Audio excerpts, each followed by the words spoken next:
Well, hi everyone, and welcome to the Exercism podcast or live stream. My name is Jonathan, and I'm privileged to be your host today. And I'm joined by Erik, who is part of the Exercism team and has been involved for a number of years. If you've been in the Exercism ecosystem at any point in the last couple of years, you've more than likely come across Erik somewhere along the line. But Erik, it's awesome to have you on today's show. I'm excited to find out a little bit more about your story and how you ended up in tech and some of your perspectives on different things in the tech scene. But before we kind of dive a little bit too deep into those things, I'd love you to introduce yourself and give us a little bit of a background, a little bit of a story as to how you ended up where you are now. Sure, yeah. Great to be here.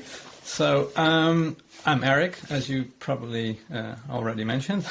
I live in the Netherlands. I've been born there, so I've lived here in my entire life. When I started to think about when was the first time that I actually did something with computers, and I think it must have been an NES system, so playing Mario. And the best that got me hooked. Yeah, it was great, and also very frustrating. Yeah. Games were relentless back then. You didn't have save points, etc. Just go at it again and from the start. Was that the one that you put the cartridge in the top, or was that the NES, the NES? Well, NES? It depends on whether you lived in the US or the rest of the world, because there were actually two different versions. But yes, I think you open the slot in the front, and then you put on the discs or whatever, the cartridges, and I really, really loved that. We didn't have an NES, but I had a couple of friends that did. So I went there regularly to play, and there were so many great games that I played, and frustrating games.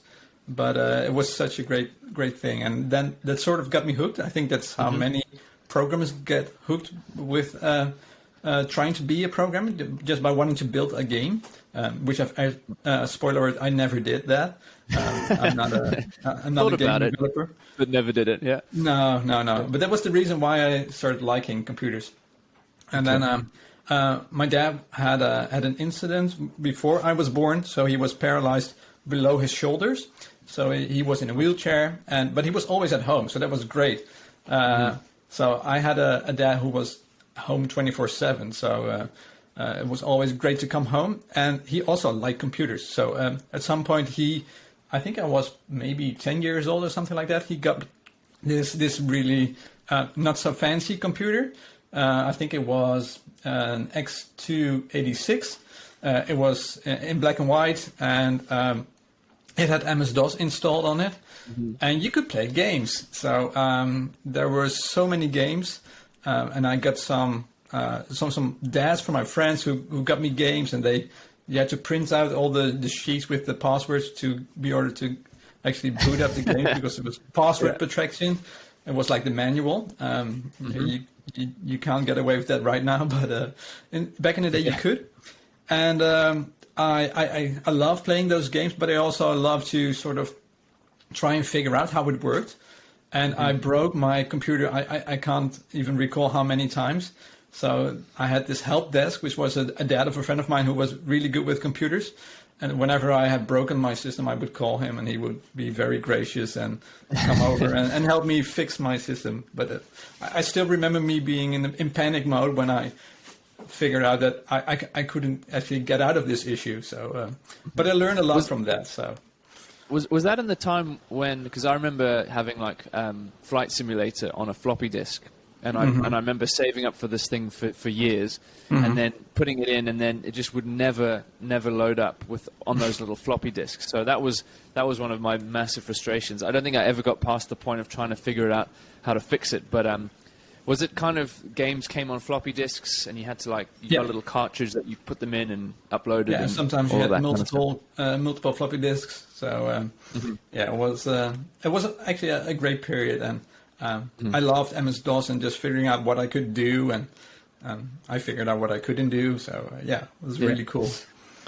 And then, so did your mom then, coming back to your dad, did she then work full time? And your dad was my at mom home? took care of my dad full time. So he needed a lot of care. So he could move around at first with his hands, and later on he could use his chin because his hands started to degrade a bit, so he had less control. But she took care of him full time. So my parents were always at home. So for me, it was really weird to go to other people where their parents were working.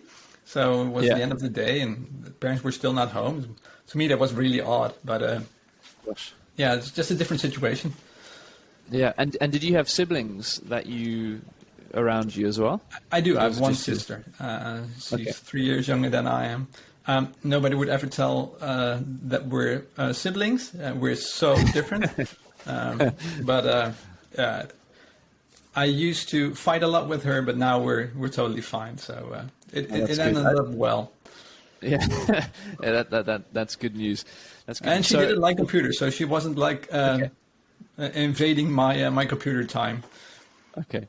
So it wasn't like, I mean, I had a sister similar, 2.5 years younger than me, but we often fought about the computer. She wanted to play Sims, and I wanted to play like SimCity or whatever. So we were always sort of at each other from that perspective. Definitely loved the SimCity choice a lot better, but no, she never actually was interested in computers. I don't. The only way that I could get her interested was when I had a SNES, so the Super Nintendo, and we had Mario Kart.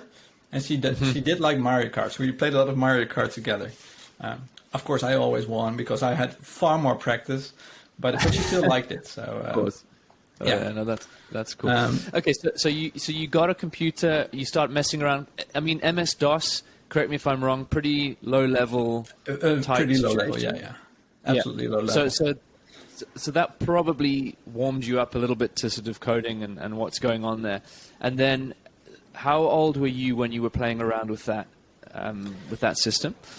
Yeah, that was about, I think, 10. And then I had a friend who was in my soccer squad, or my football squad, basically, I should say. But he was already a good programmer, and he could actually code games. And he did that in Visual Basic. Okay. And I was completely stunned. So he would come over to my computer, and he would show that, hey, he would be typing something, and I couldn't make any of it. But after half an hour or so, he had something that was walking on the screen and was just completely magical to me. But I was just awestruck. But I never actually tried to program at that point. I still felt it was too hard for me to even try. So I didn't do it. I just sort of messed around and played games. And then when I was a little bit older... Oh, sorry. Yeah, sorry. No, I'm just jumping in there. I was going to ask, like, how did the connection get made between, I can program the game and I can do this as something like full on, if that makes sense, or I can follow this in a more serious way. Yeah, that came later. So when I was about, I think, 17, I had to choose which path to take, basically. So I had two options in my mind. One was to study history, and the other was to do IT. So in the end, it was a fairly simple choice because I felt like IT would be something that I would love to do a bit more than just doing history. And there might be very dull bits in history, and I didn't think there would be dull bits in computer science, but there are, of course. So I was wrong. Oh, really? Really? Yeah. Sure. No, well, we can go into that at a different time. But yeah, there are boring bits. But no, I made the choice then, and it was in the time where everything was booming. So it was the .com boom. So when we were visiting the school where I went to go to, which was a University of Applied Sciences. So I could choose between University of Applied Sciences and the university. But I like the Applied Sciences because I want to build things. I am not a great theoretician. I don't know how you say it, but I'm not great with theory. Right. So I like to build things. I'm very practical. So I started with doing the practical bit, and I really like that. And it was a period of all these companies making tons of money, and they would say, "Hey, once you're graduated, you get a car, you get this, you get that." And then when I graduated, it was the .com bust. So everything was in shambles, and it was actually quite hard to find a job. Gosh. And at that point, I felt like maybe I should just try university because the applying sciences bit was a lot of fun, and that's where I actually learned to program. But I thought, well, maybe I just postpone my work career a bit, and I'll just see if I can do the university. So that was nice. So in Holland, is it true? So European education system, as far as I understand, you kind of get triaged quite quickly in terms of, practical, skill-based versus like university, maybe more down the academic pathway. Is that true in the Netherlands? Are they quite good at sort of saying, hey, you're really suited to this? I know in Switzerland, which is my frame of reference really, if you're very good with your hands, they'll say, okay, cool, go and do an apprenticeship and get skilled that way. And it's actually just as, it's not regarded as any lesser or any more than going to university or whatever. It's just more fitted to your preferences in that sense. Is that true in the Netherlands as well? And was there that kind of process to go through as growing up? I would not say that it was regarded as being equal. There's still this idea that going to university and not doing the applied sciences university is better or harder or at least more prestigious. You can also get a different title. But to me, that didn't really appeal much. It was just way too theoretical. And I wanted to learn how to program because I still hadn't learned to program. I knew I would probably like it. I had seen bits and pieces of HTML, but I've never actually written a line of code. But I was fairly certain that I would really like it. And when I started to do it, and the first year I basically didn't even write a single line of code. It was just lifting along with some of my fellow students in a group, because one of them was actually a fantastic programmer who knew everything. So he did everything, so I didn't even get the chance to do much. But in the second year, I made a conscious decision. This is not working out this way. I'll never learn how to program. So I went full in, and I just programmed my buttocks off. So there was a deep dive. I started with C, which was it's a horrible language to start with. I won't go into what I think of C as an actual language, but to start out with, it's a very hard language. So doing a linked list in maybe lesson 2 or 3, it's definitely not something that you would appreciate as a student if you don't have any background. But I managed to program, and I liked it so much that I started doing programming in my spare time a lot. So the way that I taught myself almost to program, because the way that they taught it was really, really bad, is to figure out something that I liked to build, to use myself, and then build it, or at least try to build it, because at first you're just flailing around and you don't really get to do much. That's actually useful. But in the end, it's just practice. So I found that programming is a skill that you acquire just by doing.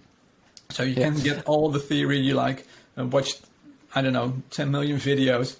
But if you don't actually put in the time, I don't think you'll ever be a good programmer.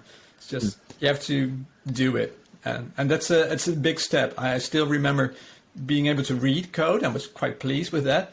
But then having to write code, that was such a big step. And did it, so one of the things that's been interesting is, in the last couple of shows, is asking when it kind of programming clicked for people. And was there a moment for you where it was like the penny dropped and you were like, oh my word, this all makes sense? Had you been flailing around like trying to grasp the theory, or was there a moment where you're like, oh, okay, no, this is straightforward? I don't think I had a single eureka moment. I think I had several. So it comes in stages. So I think that the first actual program that I wrote was where you had to guess a word. It was like what's the current game that's very popular, where you get the Hangman, not Hangman. Is it Hangman? Well, it's like Hangman. Yeah, but let's say it's Hangman. But it was in C, and I actually got it to work, so I could play my own game. So I sort of understood what was happening a bit, and then you progress a bit. And I had something had to do with, I think, mutexes. So there were trains and they must not crash. So you could use a mutex for when they intersect. And mutex is basically like a sign that says stop or go. So that was a lot of fun. And so I was quite pleased with it. So I gave it to my professor. And he told me, but what if I want to have like 4 trains? And I was like, oh, wow, I didn't think of that. So that was like an eye opener, and it was just one simple sentence. And I thought, I should have been taking into account the fact that it might be the case that he would ask such a thing. So I went and spent the weekend trying to parameterize my code so that you could have multiple trains, and I managed to get it. I hacked it in. It wasn't pretty, but it did work. So that was another moment where I thought, this is really, really cool. I can do these types of things. So, so, and it sounds like when you say you hacked it in, from knowing you, I know that, and also from having to learn to code, there's this process where you just put down anything, get it to work, and then then refine it. Was that your experience as well? It was kind of like just get it down, get it working. Absolutely. Who cares about anything else? And then refine it. I think that the first year or so is just, if it runs, I was very, very happy. There was no such thing as aesthetics or something like that. It's just, if it runs, it's good. I went completely overboard with commenting my code because my professors told me you have to comment your code, and it was like the ratio code to comment was maybe 1 to 10 or something like that. It was huge. Where's the code? Erik, if I look at your code base back then, it'll be like, where's your code? Between all the comments. Yeah, there's still, my oldest project is still online that I put, that was my first open source project. So do you remember MSN Messenger? Where you could that was my staple communication diet growing up. So do you remember Winamp? Winamp. Yeah, it rings a bell, but it's not. Winamp was a media player. So that was the net, like in the Napster era. So you downloaded MP3 and then you would play it via Winamp. So what I wanted to do was to, if I was playing a song, I wanted it to be automatically appended to my name within MSN Messenger.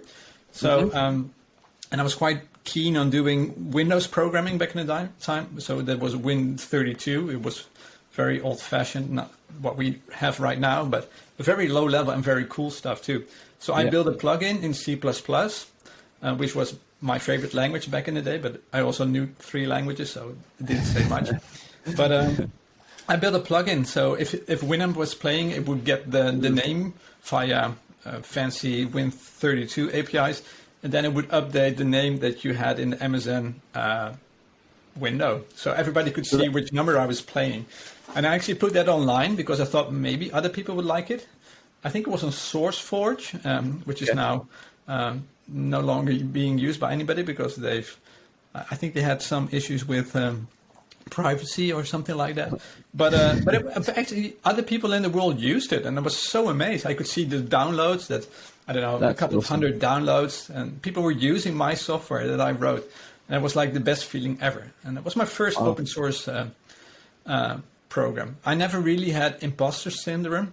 I felt that this is my code. If somebody thinks it's bad, it's fine.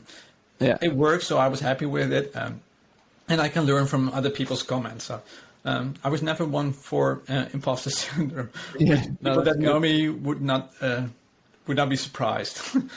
That's really cool. So just so then coming back then to your experience of professors and teachers at university, were there any specific teachers that kind of stood out to you that and the way that they taught that kind of accelerated how you learnt or felt that had a massive impact in how you understood programming and coding? And what did they do specifically that allowed you to bridge the gap theoretically to practically implementing things? That's quite a big question. You can break that up into as many pieces as you so wish. So I have to separate it between the applied sciences university and the university. So speaking of the latter first, on university, I think that the general level of the skills that somebody had to teach people, they were very, very low. It was a very low bar. my feeling was that a lot of the people that taught in the university would actually do that because they had to, not because they wanted to. So a lot of the time in the university, you want to do research, but there's a number of hours that you have to spend teaching people. Otherwise, it's part of the job. But I didn't really like it. Yeah. So I wanted to learn how to program more after I've learned how to program. So I took the programming specialization there. But it was so bad. I was so almost angry that this was the level of programming knowledge that they wanted to impart on me. It was such a bad thing that I actually switched to security. And I'm not really into security, but the programming stuff was so bad. It's just, I always say with my university career, the only thing that I really learned was how to write articles, how to do proper source research so that you know your sources and you don't just accept any source. And that I did learn in those years, but I didn't learn anything about programming at all. Okay. So it was just... And how do you think? So what you've just mentioned now sounds very much around history as well, like how you interrogate a source, how you make sure that your argument lines up, all of that kind of stuff. How did the skills and the enjoyment of history, how did they manifest in your coding and learning to code, if at all? What were some of the crossovers there? That's a hard question. Well, both involve reading a lot. So history is about reading, and but also programming is about reading code. So the number of times that you actually write code is far less than the number of times you read in code. So it's also quite a lot like reading. It can be a bit like being an archaeologist. If you have a new job and you start out with this ancient legacy system that you have to find your way around, it feels like you're peeking into nooks and crannies and see what's hidden there. And sometimes there are corpses that come out of closets, etc. So it feels a bit like an exploration. But let's see, I don't know if there's any other link. But I mean, what did you enjoy about history? Like, where was the enjoyment in history for you? Mostly, the tales that my teachers would tell. So pirates, they would tell about being dragged by a rope underneath the ship, and they would be very graphic, etc. I like that stuff. I really like that, and I love the Romans and their culture and how they spread out, and it was just and then also the politics. So the backstabbing, etc.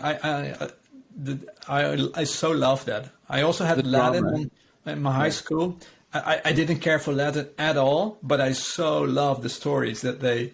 So I didn't like that I had to do Latin, but the stories that we had to translate, those I did like. So, but I dropped it after 2 years. But it's like I'm over this, done, finished, out of here. I know the stories, so. No, the reason I asked that just around history was, so I've seen a number of people who like the more artsy, artsy or I don't know, social. What would we say? Maybe the more, maybe arts in the English framework it would be like arts and history and fall into that category.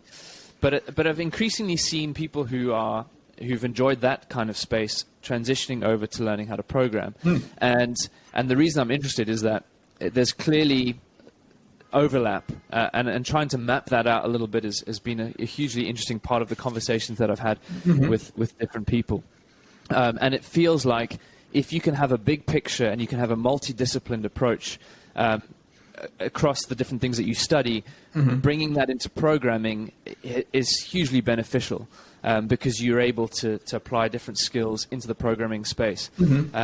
And I think, that's just, I would just comment on that.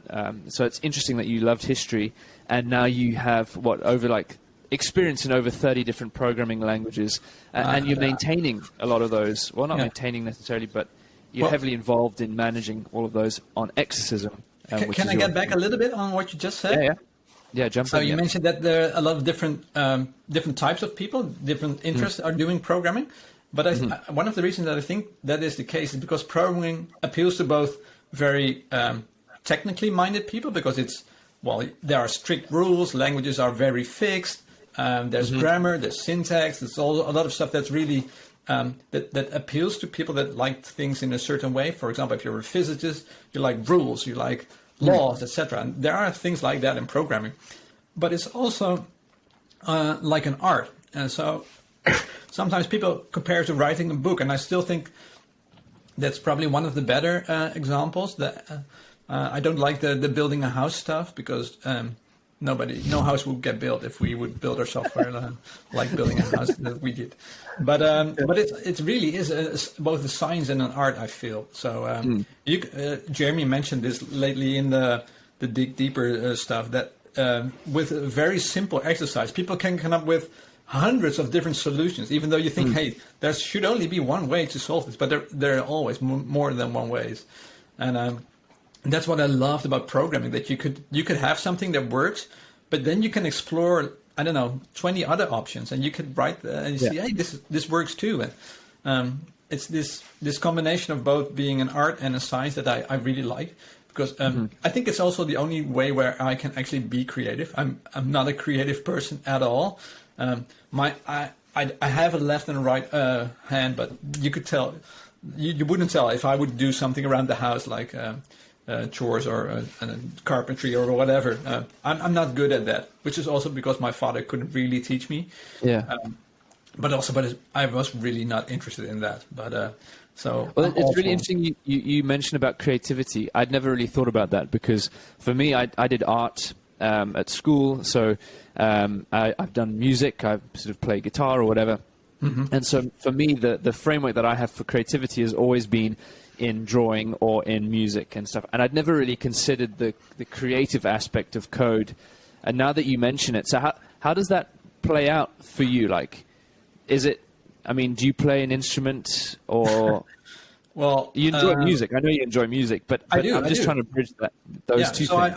I tried to learn the guitar. It was very hard on my wife, because we were living in her student flat, and it was maybe 20 square meters. So I was trying to learn the guitar, and we were so close to each other, and it was just. I'm still amazed that she put up with it. But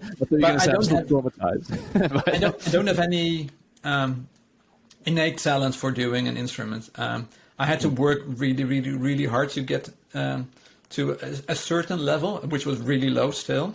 I could do tempos, etc. That I could do fine. But at one point, my guitar teacher asked me to improvise and then to do soloing, and I was absolutely lost. I couldn't for the life of me do it. There's just no musical creativity in me, unlike you. So when you come to so talking about creativity then with like coding. So when you come to coding like a fresh, say you get a brief from Jeremy or a feature request in Exercism, and it's like, we're going to do X, Y, or Z. Does that really kind of invigorate you mentally, and do you kind of feel like, wow, okay, cool, let's really explore this and enjoying, and do you enjoy that process? Is that really what you feel like you come alive in one sense? Yeah. So it's the programming is having an idea and making it be something. You're almost like this miniature god, where you start out with nothing, you have an idea, and then poof, there is something. And it's just so magical, and I still feel very very giddy when I have a script and there's like all this text that's line by line, and then you see it just doing stuff, and it's so fun to see the computer working for you based on what you said it should do. I still like it, and so the creativity aspect is definitely also in already exploring which way you're going to try and build something. And then once you've built it, you've probably heard of the refactoring cycle, where you have something that works, and then you start to iterate on it and see if you can make it better. And I absolutely adore refactoring. There's one of the books there. Where is it? I can't see it because it's way out of the camera. But it's Refactoring by Martin Fowler, and it's one of my better experience reading about software. So I so love refactoring. It's just the process that you have something that works, but you can make it even better or prettier, or faster, or whatever your criterion is. And that's also why I really loved Exercism, because it's built for that. You solve tests, and then you have a test harness, and you can do whatever with your code. And as long as it's green, it works. Mm-hmm. So I really like that. Oh, cool. So, okay, I'm really enjoying this conversation. So I'm going to keep pegging it back to sort of different timelines. So now you're at university, you've learned how to code, you've really kind of said, right, I'm committed to this process of learning. I'm going to deep dive into this. Mm-hmm. So what happened then from that point of like really committing into that, and then starting to probably think about career, and that's always a big part of the process of being at university, is like, what am I going to be doing for the rest of my life? How did that pan out? Like, what was your thinking around that? What kind of opened up in front of you? I never actually considered my career. I don't think I've ever done that in my life. The only thing that I really care for is doing something that I like to do, mm-hmm. and that is near to me, so that I don't have to drive a lot. So I don't like driving a lot. But no, I've never actually considered my career, and I've also been incredibly lucky. I've basically never had to apply for a job, except for maybe once or twice. I've always had friends or people that knew me, or same with Exercism. Jeremy knew me, and I didn't have to go through, 4 or 5 different interview stages like you had to. Maybe even more for you, by the way, but. Well, not as many as some people. No, I know, but I didn't have any. So and it was the same when I was looking for a job. So I was always working next to when I was learning at school. Even in high school, I was always trying to earn a bit of money because my parents didn't have a lot of money, so I had to earn my own share. But I loved working, and I think I worked maybe 20 hours in a programming job while I was doing university, because we had so little actual time that we had to spend within the university that I could earn quite a bit of money to the side. And I bought this huge DVD collection from that, but let's not go into that. Yeah. Sorry? Do you still have the DVD collection? I've actually gave away most of it, and I kept the ones that I have very, very fond memories of, but I gave away most of it. I had 400 or 500 DVDs at some point. Oh wow! Yeah, that sounds like it's a DVD a week like you purchased one a week or 2 a week. It was close to that. It was close to that. Yeah. So while I was at university, a friend of mine, it's the same one that was the programmer back in the days when I was 10 or something like that. Mm-hmm. He did the university with me. And he was in a job, and he asked me, "Hey, you want to join this company to earn a bit of extra money?" So I did, and then I stayed there basically once I was done with my university. They asked me if I wanted to do a PhD, but I read that as you found something interesting in your PhD, which was pure luck, by the way. I did the work, but it was luck. But I read that as, "Hey, we want to get our names on something that you will be writing, so that we get a publication." So I wasn't up for that. And I didn't want to do 4 years of, theoretical stuff. And just the whole academic world didn't really appeal to me. I was much more comfortable just doing practical stuff within a company. So I just stayed where I was working to the side. So it was PHP, and we had a great team. I think...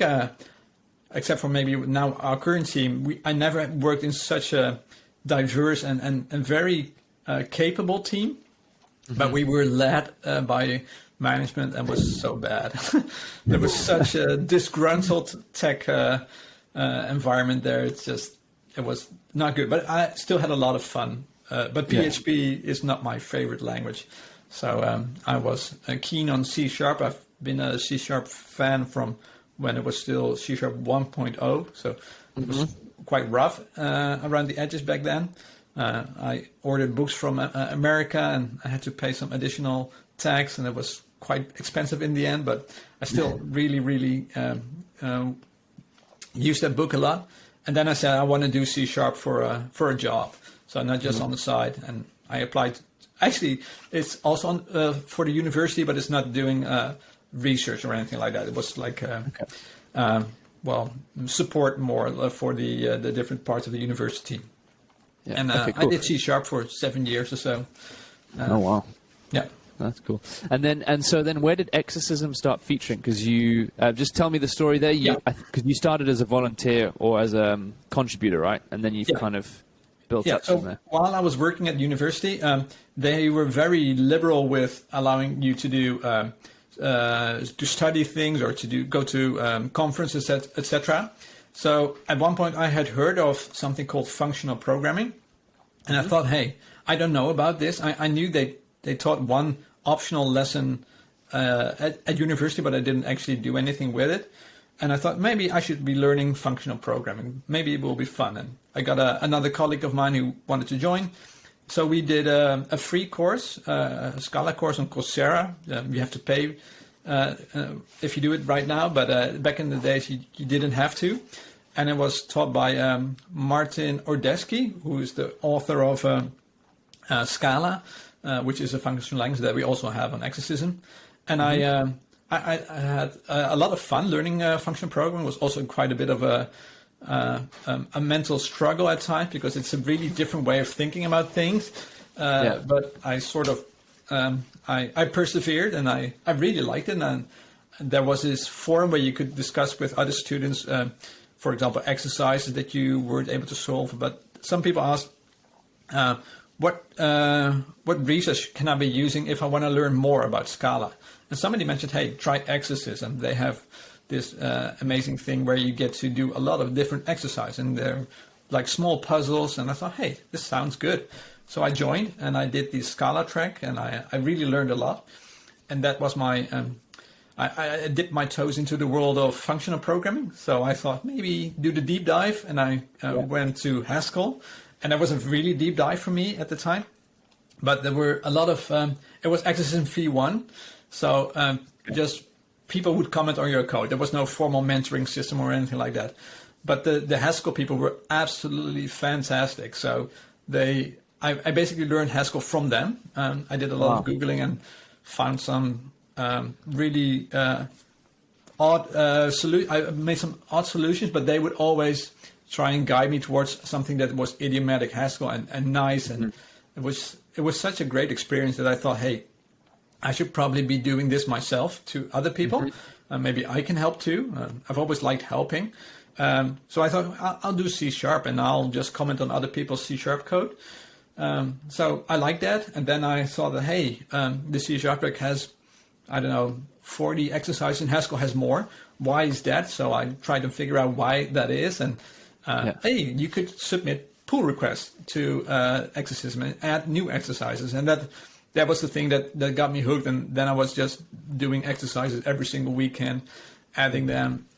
And then when I was done with C#, I thought, hey, F#, let's do F#. F# is functional, and it's in the Microsoft ecosystem. So I like both of them. So let's combine my favorite things. And I did F# and I did the same thing. So I was an F# maintainer, building exercises, and I really, really loved it. Wow. So it sounds like, okay, you have a language, you're like, okay, I'm going to try Scala. I sort of got my teeth into that, and then you went for the deep dive in that. Now, did the time that it took for each language to understand it, did that reduce over time? Because now you've got a number of them. I mean, how did that play out? Well, that works the same way with natural languages. So if you learn French and you know French well, then picking up Spanish will be a lot easier because there's so much shared knowledge, shared vocabulary, dialects almost. So it's the same with computer programming. So if you know C and you're moving to C++, there are a lot of new concepts, but there is also a lot of stuff that's exactly the same. So the entire C-like family, which is also one of the things that I like about programming, that you have like family trees. So there's a Lisp branch, there's an ML branch, there's a C-like branch. You can just, and it's almost like history where you have this genealogy in a family tree. And then you have the random like outlier, random cousin. Yeah, that's Haskell. No one knows each other. Prologue. Too loud. Yeah, but I love those outliers too because they have unique ideas. Yeah, that's what I usually want to try. So finds a language that does something differently. Even though all programming languages share a lot of the same knowledge. They all have Boolean logic, and Boolean logic is just it's a given, so it works the same everywhere.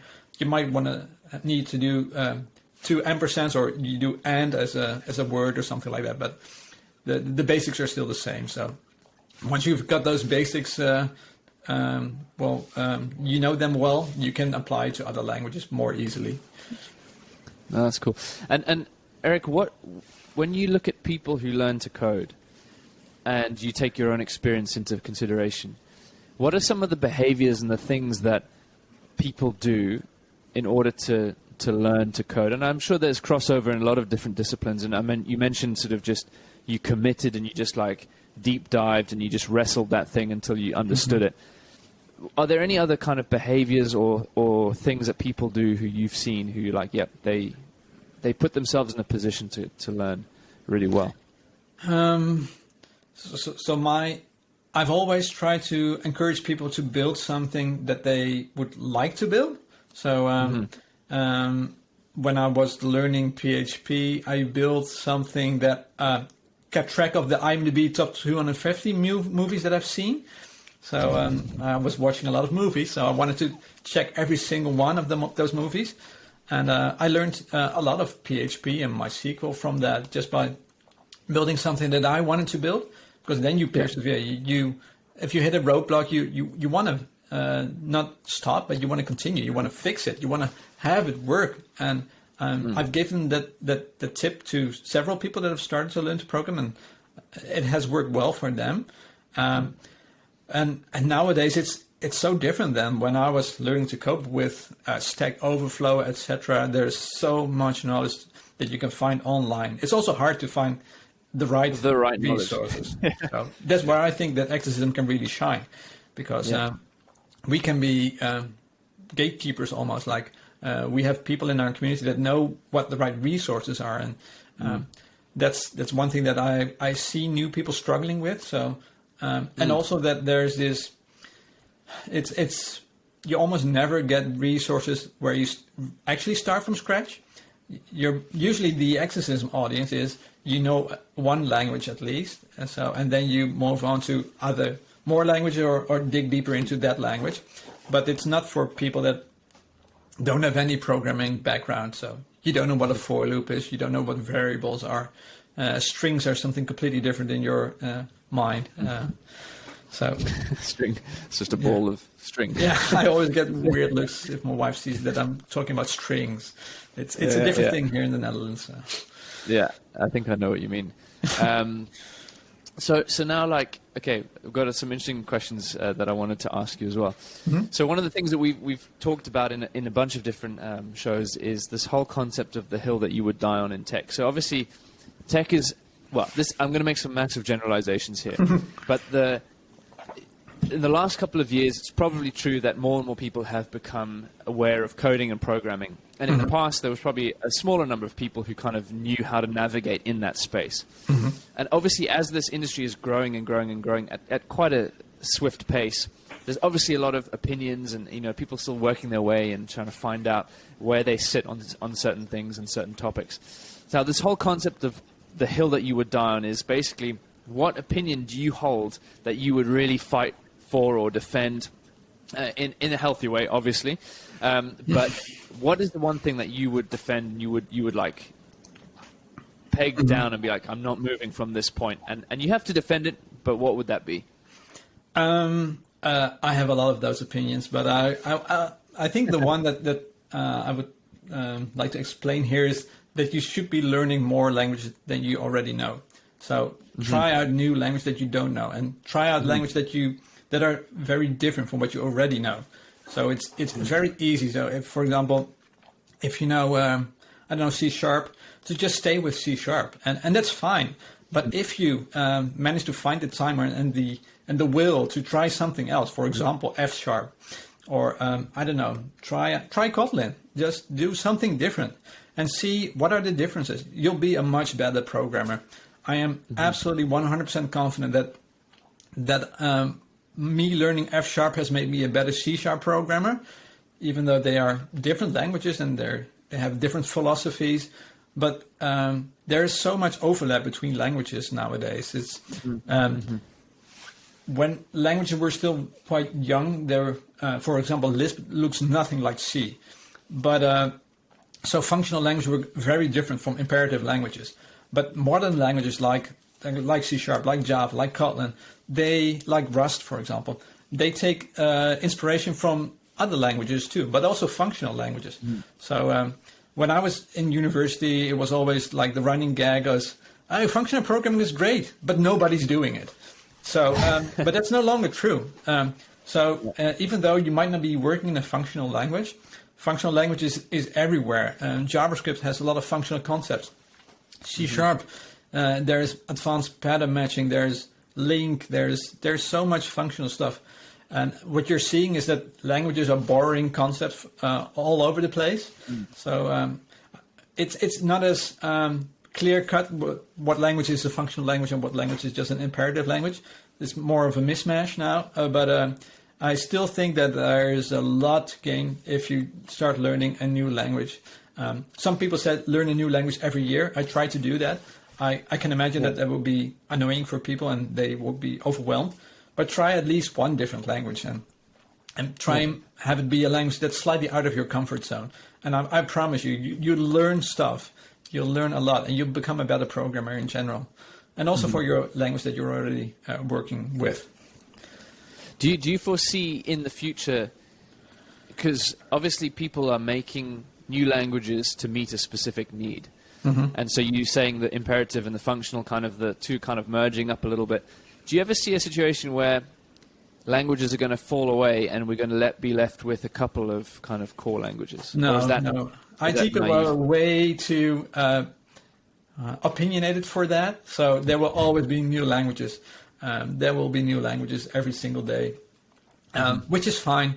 But there will be tree shaking. The popular ones will, in the end, they will probably persevere. So I don't see Java or C# going away anytime soon. But for example, C or C++ have always been massive languages. But we now see Rust, which is like a new take on trying to address the same issues, but with more safety.